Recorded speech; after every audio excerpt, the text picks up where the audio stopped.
Hello guys, welcome you all in master science academy. आज मी घेणार आहे तुमचं 10वीचं फर्स्ट पार्टचं फर्स्ट चॅप्टर आहे ग्रॅव्हिटेशन, त्याचं सेकंड लेक्चर. तर आधीच्या लेक्चरमध्ये आपण काही पॉइंट्स कव्हर केले होते पहा. काही इम्पॉर्टंट पॉइंट होते त्याच्यामध्ये, जसं की सेंट्रिपिटल फोर्स काय असतं, त्यानंतर सर्क्युलर मोशन काय आहे, सेंट्रिपिटल फोर्स सर्क्युलर मोशन यांचे रिलेशन होतं. केपलरचे 3 इम्पॉर्टंट लॉ मी कव्हर केले होते त्या लेक्चरमध्ये. जर ते लेक्चर पाहिलं नसेल तर ते नक्की पाहून घ्या. आजच्या लेक्चरमध्ये आपण काही एक्झाम्पल्स कव्हर करणार आहोत, त्यानंतर काही इम्पॉर्टंट कन्सेप्ट आहेत ते कव्हर करणार आहोत.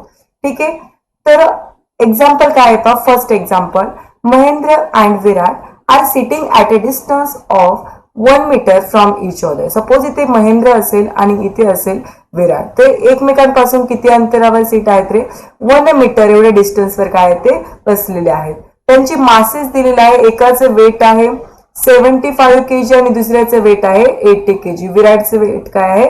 80 kg आहे. आणि त्यांनी ग्रॅव्हिटेशनल फोर्स विचारलेला आहे त्या दोघांमधला, म्हणजे मास महेंद्र आणि विराट यांच्यामध्ये किती ग्रॅव्हिटेशनल फोर्स असू शकतो हे विचारलेलं आहे. आता आपण मागच्या लेक्चरमध्ये पहा युनिव्हर्सल लॉ ऑफ ग्रॅव्हिटेशन पाहिलं होतं. न्यूटन्सने जो लॉ सांगितला होता तर त्याच्यावर काही एक्सप्रेशन होतं, एक डेरिव्हेशन आपण पाहिलं होतं. काय होतं ते derivation? Gravitational force is equal to G m1 m2 upon d square. तर हे एफ म्हणजे ग्रॅव्हिटेशनल फोर्स आहे, जी म्हणजे ग्रॅव्हिटेशनल कॉन्स्टंट होतं, युनिव्हर्सल ग्रॅव्हिटेशन कॉन्स्टंट. m1 म्हणजे फर्स्ट ऑब्जेक्टचं मास, m2 म्हणजे सेकंड ऑब्जेक्टचं मास, आणि डी स्क्वेअर म्हणजे त्या दोघांमधील डिस्टन्स असेल. ओके, सो पहा जी आहे, जी ची व्हॅल्यू मागच्या लेक्चरमध्ये मी सांगितली होती पहा तुम्हाला, ती कॉन्स्टंट व्हॅल्यू असते. जी काय ना 6.67 इंटू 10⁻⁻11 ही आहे जी ची व्हॅल्यू. त्यानंतर मास 1 आहे, म्हणजे महेंद्रचं मास आहे पहा 75 kg दिलेला आहे. सो मी इथे 75 लिहिते. त्यानंतर मास 2 म्हणजे विराटचं मास लिहायचं आपल्याला इथे 80 आहे, upon d square. D square म्हणजे त्या दोघांमधील अंतरचा वर्ग, म्हणजे अंतर किती दिलेलं आहे, डिस्टन्स किती दिलेला आहे, 1 दिलेला आहे, आणि त्याचा घेतलेला आहे स्क्वेअर. ओके, सो हे जर मी कॅल्क्युलेट केलं पहा 6.67 इंटू 75 इंटू 80 इंटू 10⁻⁻11 आणि 1चा स्क्वेअर काय होत असतो? 1 होत असतो. सो हे कॅल्क्युलेशन केल्यानंतर फोर्स काय निघतो पहा 4.002 इंटू 10⁻⁻7 न्यूटन एवढा फोर्स निघतं. ग्रॅव्हिटेशनल फोर्स आहे कोणामधला? महेंद्र आणि विराट या दोघांमधला ग्रॅव्हिटेशनल फोर्स आलाय माझा 4.002 इंटू 10⁻⁻7 न्यूटन.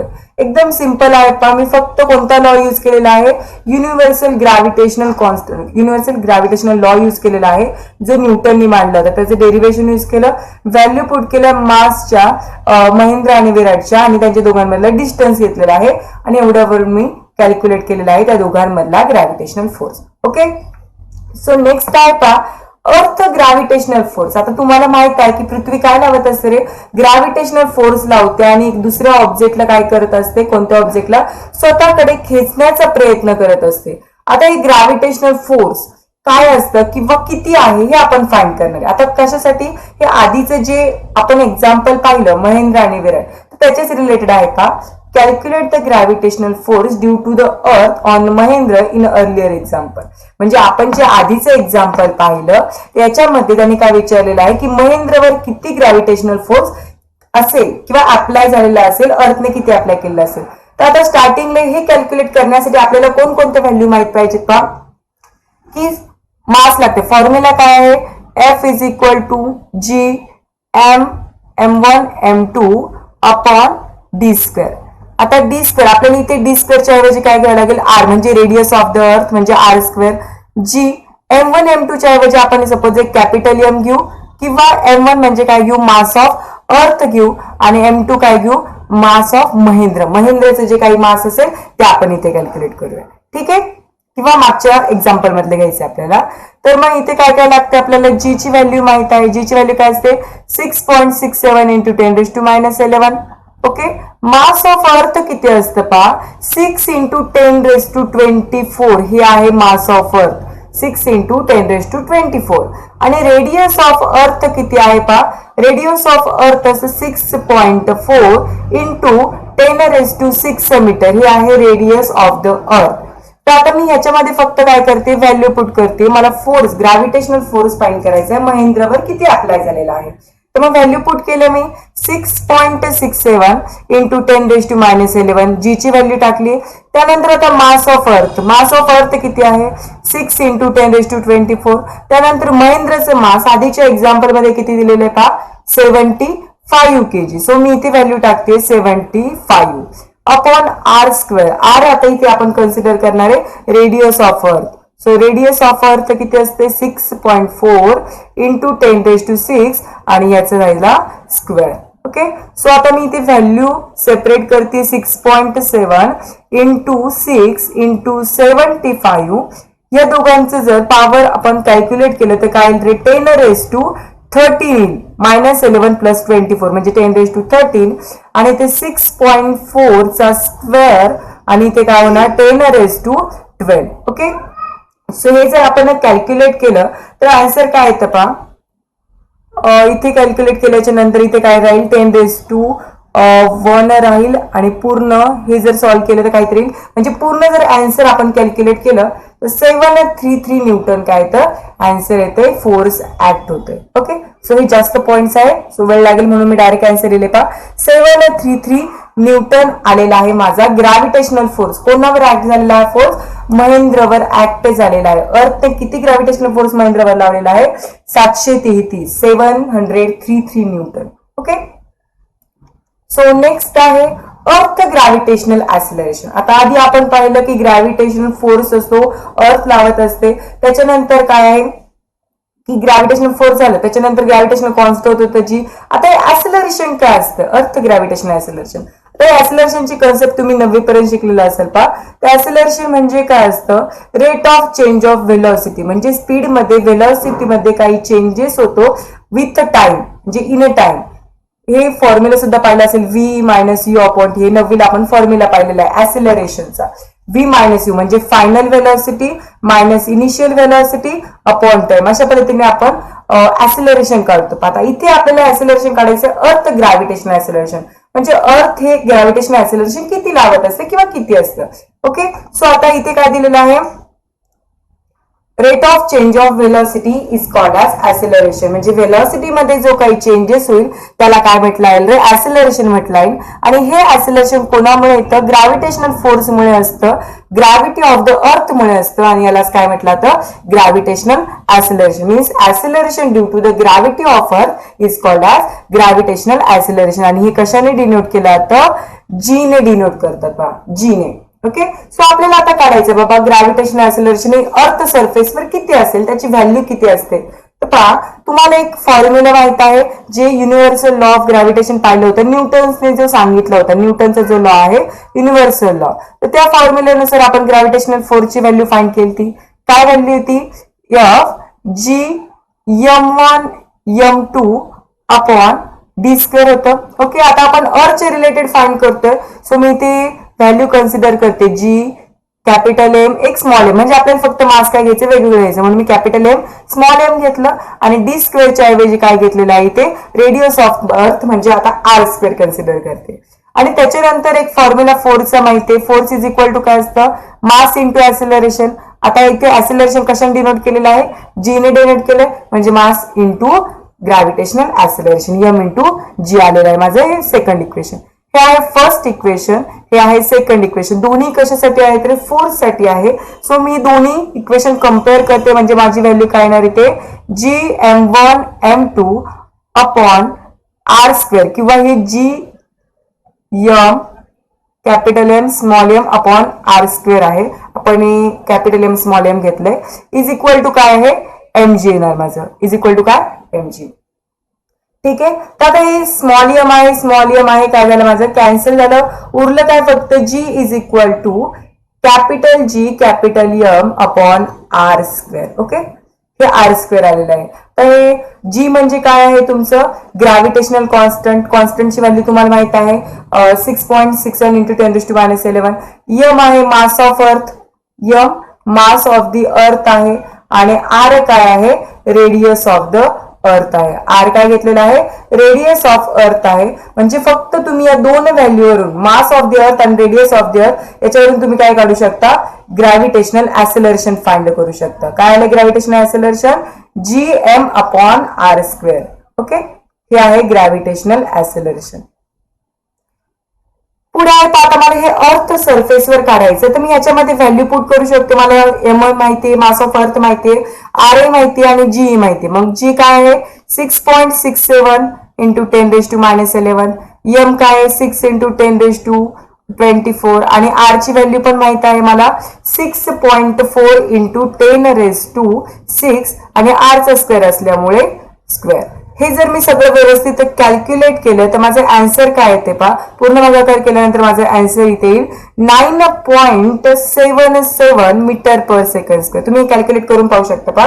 याचा आन्सर येणार आहे 9.77 मीटर पर सेकंड स्क्वेअर. आता तुम्हाला माहित आहे ऍक्सेलरेशनचं युनिट काय असतं रे, मीटर पर सेकंड स्क्वेअर. म्हणून मी ते युनिट घेतलेलं आहे मीटर पर सेकंड स्क्वेअर. हे आहे अर्थ सरफेसवर ग्रॅव्हिटेशनल ऍक्सेलरेशन किती असतं असं जर विचारलं तर सांगायचं किती असतं, 9.77 metre per second square. Okay, so next आहे आता हे जे ग्रॅव्हिटेशनल ऍक्सेलरेशन आहे ते सगळीकडे सारखं असतं का, तर नाही. ते काय होत असतं, व्हॅल्यू काय होत असते, त्याची चेंज होत असते. तर कशी चेंज होते पहा, change along the surface of earth. काही त्यांनी कन्सेप्ट मध्ये दिलेले आहेत, पॉईंट दिलेले आहेत, त्याच्यानुसार पहा. तर changes along the surface of earth. आता अर्थच्या सरफेसवर कशी चेंजेस होतात, तुम्हाला माहित आहे अर्थ कशी असते रे, त्याचं इलेप्टिकल शेप आहे माहित आहे तुम्हाला. इथे काय आहे, इक्वेटर असतं, विषुववृत्त असतं आणि इथे काय असतं, ध्रुव असतात, पोल असतात. ओके, हे पोल आहे, इक्वेटर आहे. आता हे इक्वेटरचं जर तुम्ही कम्पेअर केलं तर काय आहे, डायमीटर इक्वेटरची काय असते, जास्त असते पोलपेक्षा. पोलची डायमीटर काय असते, कमी असते. इथे काय चाललंय, जशी लांबलेली आहे, जास्त रुंद आहे. इक्वेटर मध्ये डायमीटर जास्त असते. आणि जर ग्रॅव्हिटेशनल ऍक्सेलरेशनचा विचार केला तर ग्रॅव्हिटेशनल ऍक्सेलरेशन जे आहे इथे किती असतं, आपण आता अर्थ सरफेसवर पाहिलं 9.77 metre square, 77 metre per second square. आणि पोलवर हे सगळ्यात जास्त ग्रॅव्हिटेशनल ऍक्सेलरेशन असतं. अर्थ सरफेसचा विचार केला तर ग्रॅव्हिटेशनल ऍक्सेलरेशन इथे असतं 9.83 मीटर पर सेकंड स्क्वेअर. जर विचारलं अर्थ सरफेसवर सगळ्यात जास्त ग्रॅव्हिटेशनल ऍक्सेलरेशन कुठं असतं, तर पोलवर असतं आणि इक्वेटरवर काय असतं त्याच्या कम्पॅरिझननी कमी असतं. इथे इक्वेटरवर असतं 9.77 आणि पोलवर असतं 9.83 मीटर पर सेकंड स्क्वेअर. म्हणजे अर्थ सरफेसवर सगळीकडे ग्रॅव्हिटेशनल ऍक्सेलरेशन सारखं आहे का, नाही. ते काय होतं, चेंजेस होत असतं. आणि हे जे मी आता पॉईंट सांगितले की इक्वेटरवर किती असतं 9.77 असतं आणि पोलवर काय असतं, हायेस्ट असतं 9.83 मीटर पर सेकंड स्क्वेअर असतं.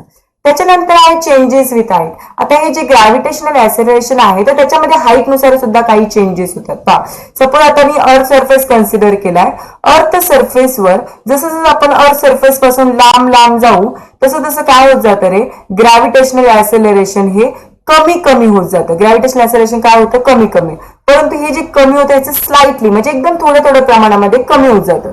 सपोज आता मी काही माउंट एव्हरेस्ट वगैरे आहे, तुम्हाला माहित आहे त्याची काय जवळपास 8.8 किलोमीटर त्याची काय उंची आहे. तर तिथे सुद्धा काय असतं, तर मी 9.8 जर कन्सिडर केला अर्थ सरफेसवर तर मग इथे सुद्धा काय असतं रे 9.8 म्हणजे जवळपास 8 ते 9 किलोमीटरवर काही चेंजेस होत नाही. त्याच्यानंतर हळूहळू जसं जसं वर जातो म्हणजे जवळपास 30-35 किलोमीटरवर आपण जवळपास गेलो त्याच्यानंतर थोडंसं चेंजेस होतो. म्हणजे 9.77 येत असेल, 7.8 असेल, त्याच्यानंतर हळूहळू स्लाइटली काय होत जातो, कमी कमी. म्हणजे जसेच अर्थ सरफेस पासून आपण लांब लांब जातो तसं तसं काय होत जातं, ते ग्रॅव्हिटेशनल ऍक्सेलरेशन काय होत जातं, डिक्रीज होत जातं. ओके, अर्थ सरफेस पासून दूर गेल्यानंतर ग्रॅव्हिटेशनल ऍक्सेलरेशन काय होतं, डिक्रीज होत जातं. हाईट वाढत जाते, डिक्रीज होत जातं.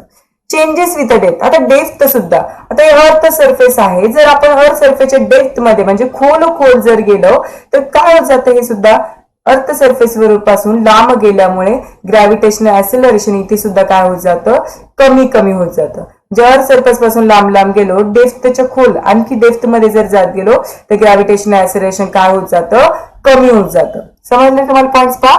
तर changes along the surface of earth म्हणजे काय, इथे काय असतं, सरफेस ऑफ अर्थ. तुम्ही कोणत्याही भागात जाता, दुसऱ्या कंट्रीमध्ये गेला तर तिथे ग्रॅव्हिटेशनल ऍक्सिलरेशन काय असेल, वेगळं असेल, किंवा अदर कोणत्याही भागामध्ये गेला या अर्थमध्ये तर तिथे काय असेल, ग्रॅव्हिटेशनल ऍक्सिलरेशन काय असेल, चेंजेस असतील काही प्रमाणामध्ये. मग पोल्सवर काय असतं, जास्त असतं, आणि इक्वेटरवर काय असतं, इथे 9.77 थोड्याफार प्रमाणामध्ये कमी असतं. हाईट नुसार जर विचार केला, जसे जसे हाईट वाढत जाते तसं तसं ग्रॅव्हिटेशनल ऍक्सिलरेशन काय होत जातं, डिक्रीज होत जातं, कमी होत जातं. त्याच्यानंतर डेप्थचा सुद्धा विचार केला तर जसं आपण खोल जात जाऊ अर्थ सरफेसच्या तसं तसं ग्रॅव्हिटेशनल ऍक्सिलरेशन काय होत जाणार आहे, डिक्रीज होत जाणार आहे. ठीक आहे, इथे मी दिलेलं आहे पहा डायग्राम मध्ये की कुठे इथे वेट जास्त का असतं किंवा इथे ग्रॅव्हिटेशनल ऍक्सिलरेशन काय आहे, जास्त असतं, इथे ग्रॅव्हिटेशनल ऍक्सिलरेशन काय असतं, कमी असतं. ठीक आहे, हे आहे व्हेरिएशन इन व्हॅल्यू ऑफ जी म्हणजेच ग्रॅव्हिटेशनल ऍक्सिलरेशन. आता पुढचा आणि मोस्ट इम्पॉर्टंट पॉइंट आहे का, मास अँड वेट. तर मास काय असतं आणि वेट काय असतं. मास पहा, मराठीमधून याचा जर अर्थ घेतला तर मासला काय म्हटलं जातं, वस्तुमान म्हटलं जातं, आणि वेटला काय म्हटलं जातं रे, वजन म्हटलं जातं. आता सपोज मी एखादी ऑब्जेक्ट कन्सिडर करते, त्या ऑब्जेक्ट मध्ये जेवढे काही मॅटर प्रेझेंट असेल, जेवढे काही मॅटर अवेलेबल असेल, प्रेझेंट असेल, त्या मॅटरला काय म्हटलं जाणार आहे, मास म्हटलं जाणार. Amount of matter present in the object is called as mass. म्हणजे जेवढे मॅटर त्या ऑब्जेक्ट मध्ये असतील त्याला काय म्हटलं येईल, मास म्हटलं येईल, म्हणजे ऍक्च्युअल मॅटर. ओके, आणि वेट म्हणजे काय, आता ह्या ऑब्जेक्टवर जे ग्रॅव्हिटेशनल फोर्स काय होत असतं, ऍक्ट होत असेल, ग्रॅव्हिटेशनल फोर्स ऍक्ट झालं तर दोघं मिळून काय होतं, वेट बनत असतं. म्हणजे फोर्स आणि त्याचं मास हे दोघं मिळून काय बनत असतं, वेट बनत असतं. म्हणजे याची डेफिनेशन काय आहे, gravitational force act on the object is called as weight. कोणत्याही ऑब्जेक्टवर किंवा प्रत्येक ऑब्जेक्टवर अर्थ तुम्हाला माहित आहे की काय ऍक्ट होत असतं, ग्रॅव्हिटेशनल फोर्स ऍक्ट होतं. हे दोन्ही जर कन्सिडर केले तर आपल्याला काय मिळतं, वेट मिळतं. आणि ऍक्च्युअल मॅटर कन्सिडर केला तर तो काय असतो, मास असतो. तर मास काय आहे, मास एक स्केलर क्वांटिटी आहे. म्हणजे याच्यामध्ये आपण फक्त काय कन्सिडर करतो, मॅग्निट्यूड म्हणजेच त्याची फक्त व्हॅल्यू कन्सिडर करतो, व्हॅल्यू कन्सिडर केली जाते. आणि वेक्टर क्वांटिटी मध्ये म्हणजेच इथे मॅग्निट्यूडही कन्सिडर करतो आणि याचा डायरेक्शनवर याचा प्रभाव होत असतो पहा. म्हणजेच काय, मास जे आहे पहा ते काय असतं, सगळीकडे काय असतं, सारखं असतं. आता सपोज मी अर्थ प्लॅनेटवर आहे तर मग इथे मास माझं जे असेल ते अर्थवर सेम, सेम दुसऱ्या प्लॅनेटवर जर गेले तर मास काय असणार आहे, सेम आहे. म्हणजे मी कुठेही गेले तर मास काय असेल, सेम असेल. ओके, परंतु आता जर मी वेट कन्सिडर केलं तर वेट काय होतं रे, वेगवेगळ्या ठिकाणी काय असतं, वेगवेगळं असतं, किंवा त्यांच्यामध्ये काय होत जातं, चेंजेस होत जातात. कारण का बरं, ते कशावर डिपेंड आहे, मॅग्निट्यूडवर पण डिपेंड आहे, डायरेक्शनवर पण डिपेंड आहे. आणि याच्यावर कशाचा परिणाम होत असतो, ग्रॅव्हिटेशनल फोर्सचा परिणाम होतो. आणि ग्रॅव्हिटेशनल फोर्स हे वेगवेगळ्या ठिकाणी वेगवेगळं असतं. ओके, सो मास काय आहे, सगळीकडे सारखं असतं. वेट काय असतं, वेट हे चेंजेस होत असतं. ओके, सो मासचं युनिट आहे केजी, मास हे केजी मध्ये मोजलं जातं. आणि वेटचं युनिट आहे न्यूटन. पहा, तर मासचं मी वेटचं सांगितलं होतं की मास इंटू ऍक्सिलरेशन, म्हणजे त्या ऑब्जेक्टवर काय ऍक्ट होत असतो, ग्रॅव्हिटेशनल फोर्स ऍक्ट होतो किंवा ऍक्सिलरेशन कन्सिडर केलं तर एम इंटू जी, म्हणजे इथे काय होणार, युनिट होणार याचा न्यूटन. ओके, सो मास म्हणजे ऍक्च्युअल मॅटर, वेट म्हणजे त्याच्यावर ग्रॅव्हिटेशनल फोर्स ऍक्ट होतो ते. मास ही स्केलर क्वांटिटी असते, वेट ही वेक्टर क्वांटिटी असते. मास हे सगळीकडे सारखं असतं, सेम असतं. वेट हे प्लेस टू प्लेस काय होतं, चेंजेस होत असतो. त्यानंतर मासचं एसआय युनिट केजी आहे आणि वेटचं एसआय युनिट काय आहे, न्यूटन आहे. हे जे मोस्ट इम्पॉर्टंट पॉइंट्स आहेत पहा, मास आणि वेट एकदम व्यवस्थित करून ठेवा, फार सिंपल आहे. पुढचा आणि शेवटचा पॉइंट आहे पहा, हे एक्झाम्पल आपण पाहणार आहोत.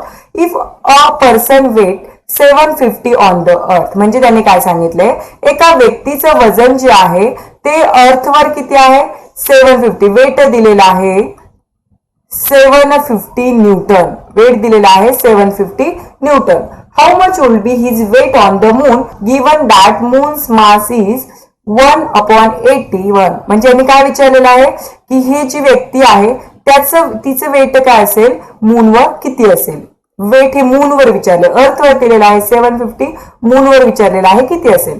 मास दिलेलं आहे पहा, moon's mass is 1/81 of that the earth, म्हणजे अर्थ रिलेटेड दिलेला आहे मास. तर मग मास ऑफ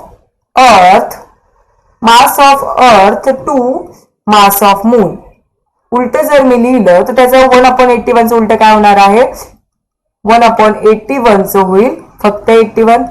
रेसिप्रोकल घेतला मी, mass of earth to mass of moon घेतलेला आहे म्हणून झालं 81. त्यानंतर radius of earth to radius of moon घेते, अर्थ टू मून घेते. सो 1/3.7 चं रेसिप्रोकल काय होणार फक्त 3.7. ओके, सो मास ऑफ अर्थ म्हणजे काय असेल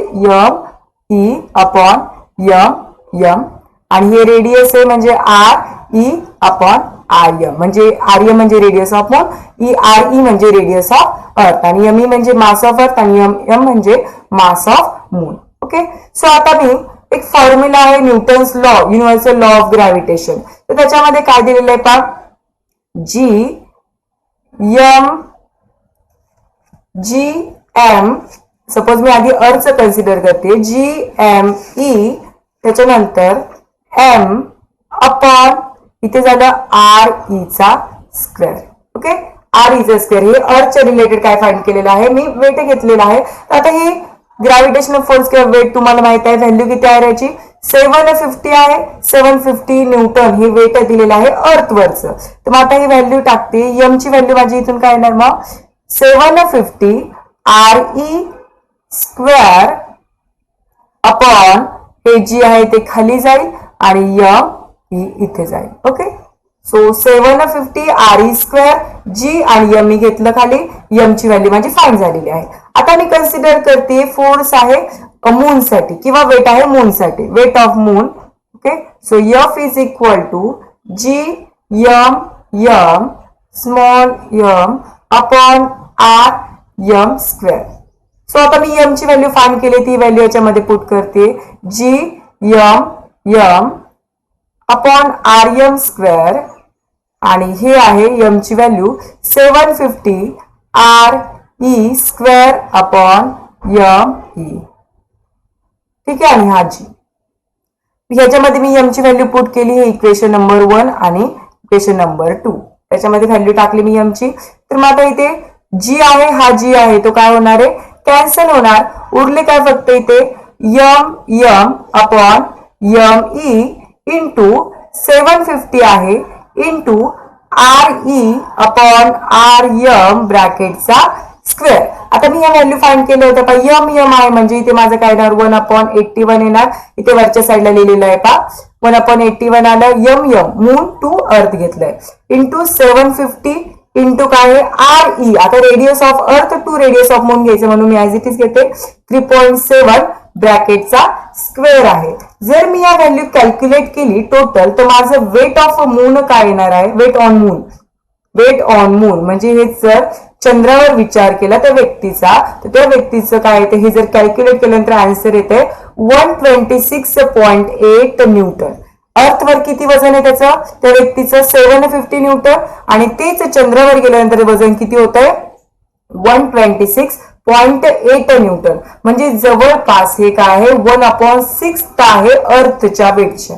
1/6 म्हणजे चंद्रावर हे काय असतं, वजन काय होतं कमी होत असतं, वेट काय असतं कमी असतं. का, कारण तिथे ग्रॅव्हिटेशनल फोर्स जो आहे अर्थच्या रिलेटेड कम्पॅरिझन केलं तर अर्थपेक्षा तिथे ग्रॅव्हिटेशनल फोर्स काय असतो कमी असतो. त्याच्यामुळे मूनवर काय भरलेला आहे, वेट कमी भरलेला आहे 1/6. अर्थच्या कम्पॅरिझन 1/6 आहे. ओके, सो आजच्या लेक्चरमध्ये आपण एवढेच पॉइंट पाहणार आहोत. सो व्हिडिओ आवडला असेल तर नक्की लाईक करा, माझ्या चॅनलला सबस्क्राईब करा. Thank you so much.